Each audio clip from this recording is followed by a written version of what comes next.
भारत माता की, भारत माता की, वंदे वंदे वंदे। सिरसा की ऐस पावन भूमि पे आप सबने न्यारी राम राम। नाथ संप्रदाय के बहुत सिद्ध योगी बाबा सरसाई नाथ की कृपा भूमि के तौर पर विख्यात गुरु नानक देव जी, गुरु गोविंद सिंह जी तथा साहबजादे अजीत सिंह की पावन स्मृतियों को सहेजने वाली इस पुण्य धरा को कोटि कोटि नमन करता हूं। बोले सो निहाल, बोले सो निहाल। यह भूमि भारत की राजनीति के ताऊ कहे जाने वाले देवीलाल जी की भी कर्म भूमि रही है, जिन्होंने सिद्धांतों के लिए प्रधानमंत्री पद की कुर्सी को ठुकराया था। ऐसी पावन धरा को कोटि कोटि नमन करते हुए, जिस धरा ने महान किसान नेता और स्वतंत्रता संग्राम सेनानी सर छोटू राम जी को, सुर सम्राट पंडित जसराज जी को जन्म दिया हो, ऐसी पावन धरा को नमन करते हुए मैं आप सबका हृदय से स्वागत करता हूं, अभिनंदन करता हूं। मंच पर उपस्थित हमारे पूज्य संत श्री सौंदर्यनाथ जी, महंत श्री केशवनाथ जी, यहां की सांसद श्रीमती सुनीता दुग्गल जी,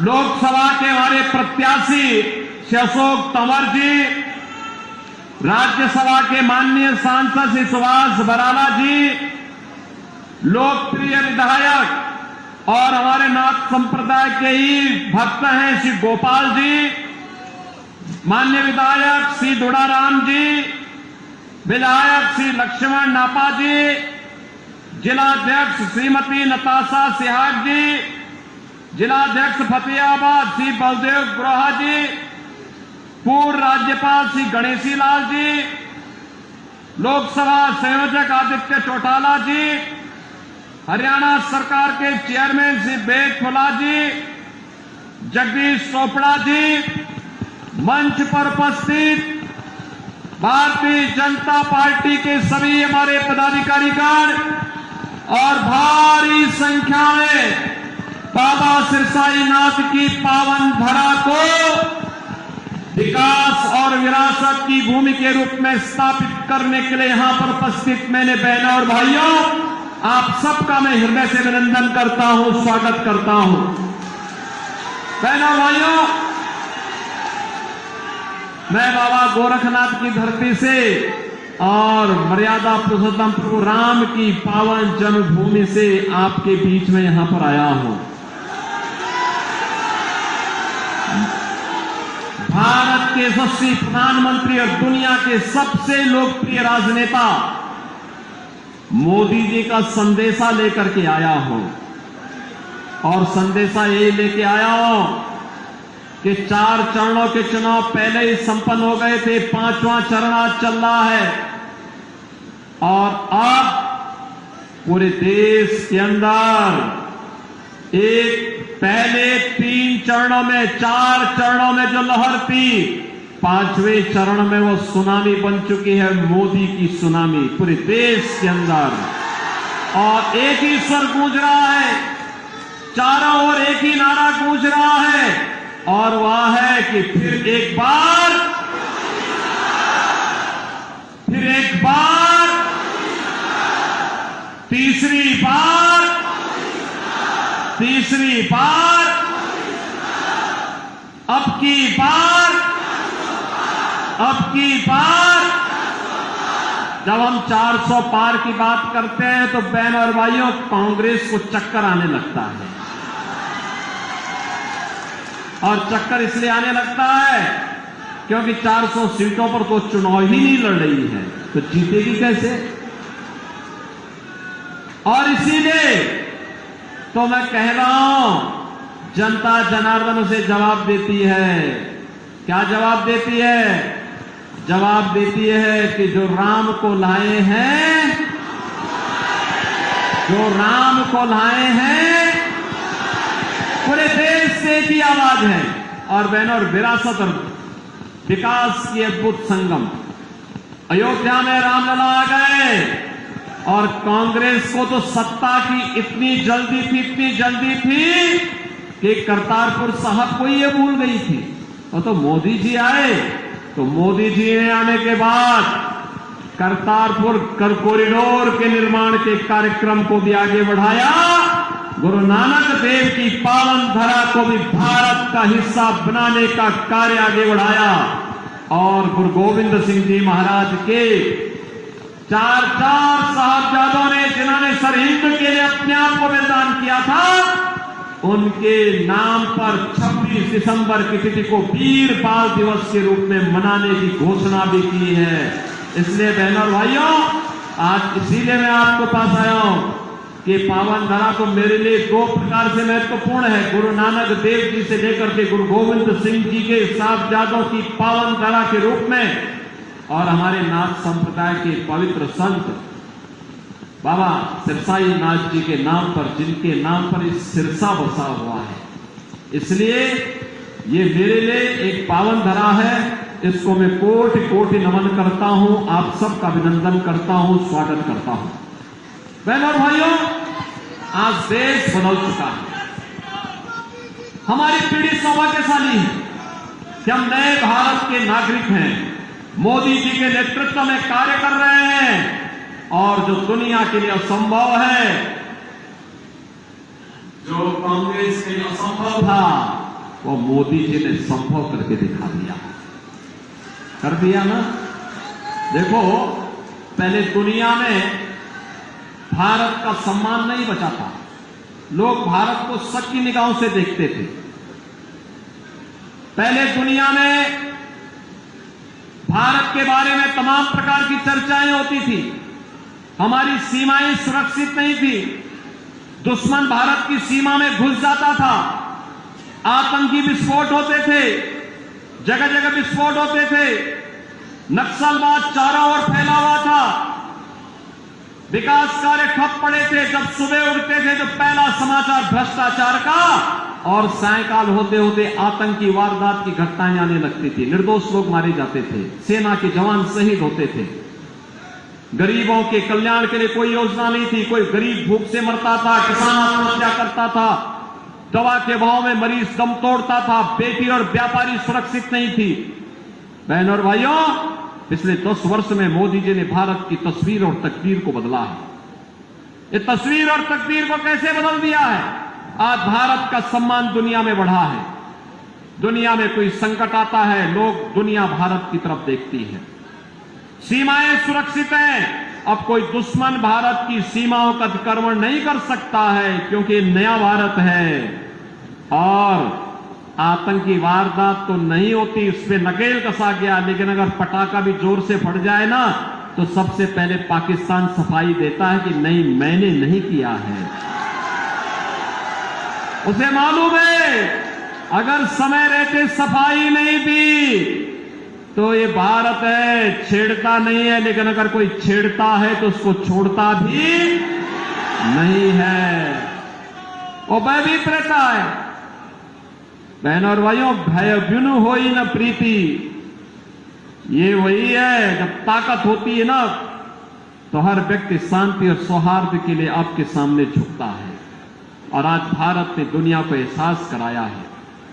विकास के कार्य बड़े बड़े, highway, railway, metro, IIT, IIM, AIIMS, one district one medical college, IIIT, NIT, world class university, और हर व्यक्ति के स्वास्थ्य के लिए हर घर नल और नल में जल की योजना मोदी जी ने पूरे देश के अंदर लागू कर दी।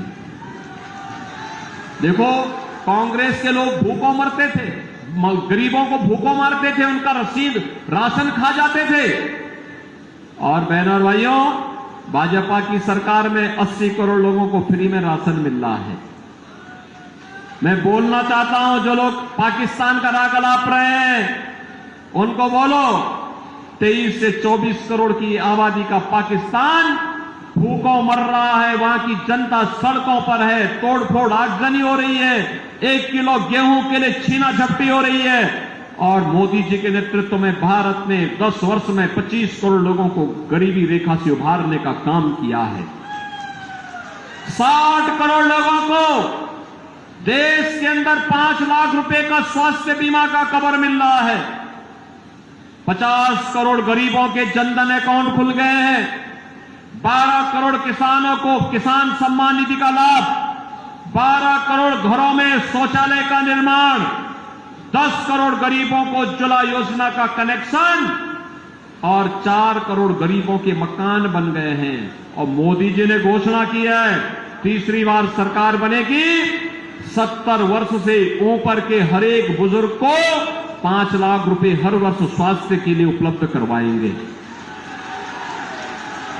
मोदी जी ने घोषणा की है, तीसरी बार सरकार बनते ही जितने बचे हुए गरीब होंगे उनको भी एक एक मकान उपलब्ध करवाएंगे। मोदी जी ने घोषणा की है, तीसरी बार सरकार बनाएंगे, सोलर स्कीम के अंतर्गत हर घर को फ्री में बिजली उपलब्ध करवाने का काम भी करेंगे। बहनों और भाइयों, यहां विकास भी है, गरीब कल्याण भी है, देश की सुरक्षा भी है, आतंकवाद का सफाया भी है और भारत का सम्मान भी है। और साथ साथ रामलला का भव्य मंदिर के निर्माण का कार्य भी तेजी के साथ आगे बढ़ गया है। रामलला अयोध्या में विराजमान हो गए।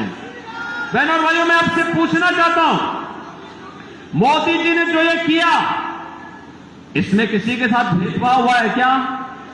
अरे इसमें तो कोई भी जाति, हर जाति, मत, मजहब, क्षेत्र, भाषा, पूरे देश के 140 करोड़ लोगों को उन्होंने परिवार मान करके दिया।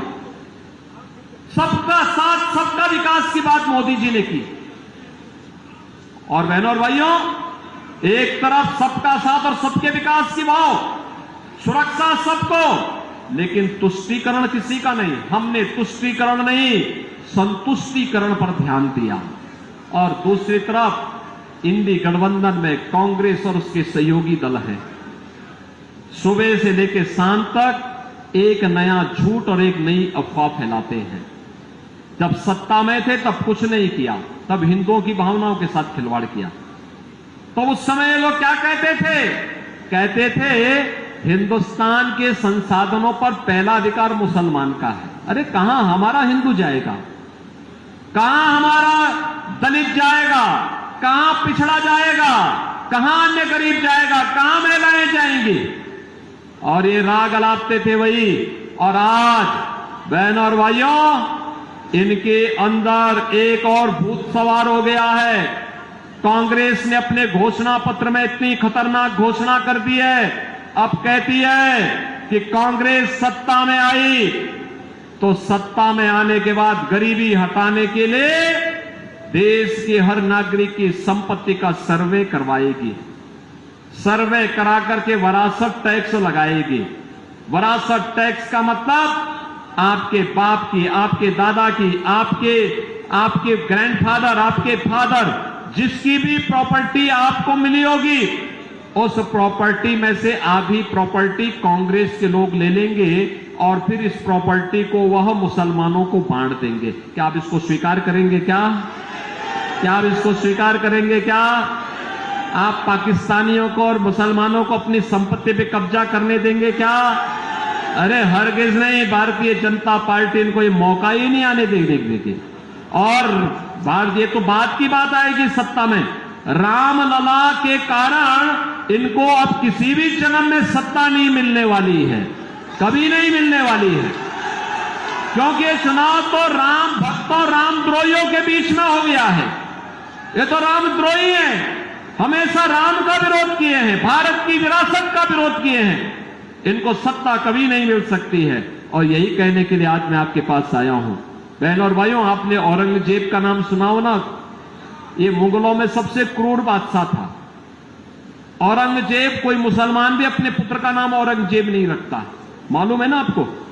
इसलिए नहीं रखता, औरंगजेब ने सत्ता के लिए पहले अपने भाई की हत्या की और फिर अपने बाप को भी जेल भेज दिया।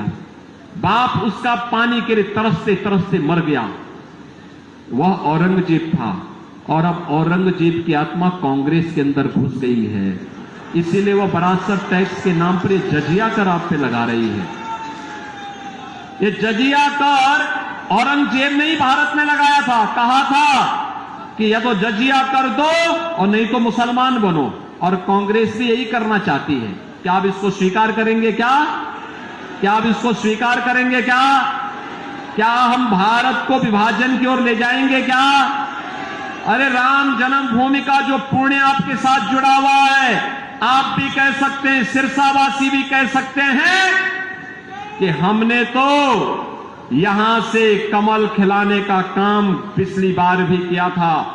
श्रीमती सुनीता दुग्गल को चुनाव जिता करके भेजा था। मोदी जी को प्रधानमंत्री हमने बनाया था। मोदी जी प्रधानमंत्री बने तब अयोध्या में राम मंदिर के निर्माण का मार्ग प्रशस्त हुआ। ये श्रेय तो आपके ऊपर गया। नेतृत्व तो मोदी जी का है, लेकिन श्रेय तो आपको जाता है। ये पुण्य आपको प्राप्त हुआ है, ये पुण्य आपके साथ जुड़ा हुआ है। इस पुण्य से वंचित नहीं होना है। और इसीलिए देश के अंदर जो आवाज आ रही है, वो आवाज यही है, हर जवान से की आवाज है। और वो आवाज है जो राम को लाए हैं, जो राम को लाए हैं और राम को लाने वालों को फिर से देश की सत्ता सौंपनी है। सौंपने को तैयार हैं? सभी सिरसावासी तैयार हैं? सभी लोग तैयार हैं? सहमत हैं? यहां से भारतीय जनता पार्टी के हमारे लोकप्रिय प्रत्याशी, युवा और जुझारू प्रत्याशी श्री अशोक तंवर चुनाव जीत करके जाएंगे। लेकिन बहनों और भाइयों, आपके पास 5 दिन का समय है। इन 5 दिनों में मोदी जी का संदेश घर घर पहुंचाएंगे। यह काम है। पहले मुझे बताओ, कितने लोग हैं जो कमल खिलाने के लिए अपने आप को 5 दिन का समय देंगे? भाई पूरा सिरसा ही तैयार है। अब इसमें मेरी बात सुनो, 2 काम करना है। आपने मेरे सामने संकल्प लिया है 2 काम। एक, हर व्यक्ति को प्रतिदिन 5 घर जाना है। उस परिवार के हर एक सदस्य से मिलकर के उससे कहना है, 18 वर्ष से हर वयस्क मतदाता को बोलना है कि देखो, आत्मनिर्भर और विकसित भारत के लिए हमें मोदी जी को फिर से प्रधानमंत्री बनाना है। मोदी जी को प्रधानमंत्री बनाना है तो इसके लिए कमल खिलाना है। और श्री अशोक तंवर जब यहां से चुनाव जीत करके जाएंगे तो मोदी जी 400 पार के लक्ष्य के साथ जाएंगे। तो बहनों और भाइयों, सारी समस्याओं का समाधान करेंगे। जाएंगे 5 दिन में 25 घर। और चुनाव के दिन उन 25 घरों को मतदान भी कराना है। कराएंगे? सहमत हैं? सभी लोग सहमत हैं? तो फिर मेरे साथ बोलेंगे, भारत माता की, भारत माता की, भारत माता की जय श्री राम, जय जय श्री राम, जय जय श्री राम।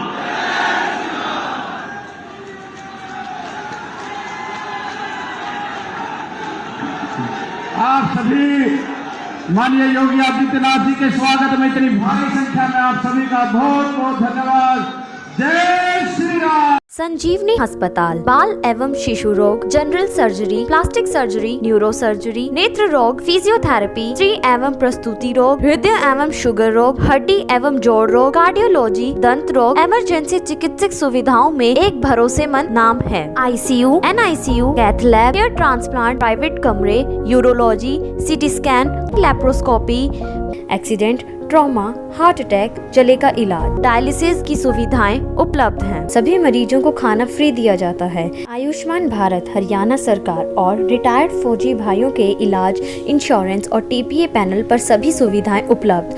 पूछताछ मोबाइल नंबर 7027566691।